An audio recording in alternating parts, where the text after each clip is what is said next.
Ostravská společnost Gamin byla založena v roce 1994 a od začátku se věnuje technologiím a kontrole kvality v povrchových úpravách. To, o co my se snažíme, je, aby kvalita v lakovnách a u partnerů, se kterými spolupracujeme, aby se zvyšovala, abychom jim pomáhali s tím procesem, který nastavují, a aby jejich výrobky potom byly nejen uspokojivé pro klienta, ale i pro ně. Gamin ale také vnímá svou odpovědnost vůči okolí. Naše filozofie je ta, že každé podnikání by mělo být dopad nejen v rámci té firmy, ale i na tu okolí, na ten ekosystém, ve kterém žijeme.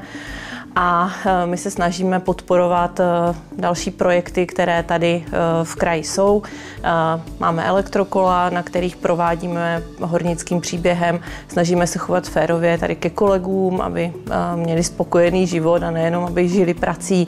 Snažíme se podporovat některé neziskové projekty a věříme, že všechno to, co děláme, takže přispívá k tomu, že jsme společensky odpovědnou firmou.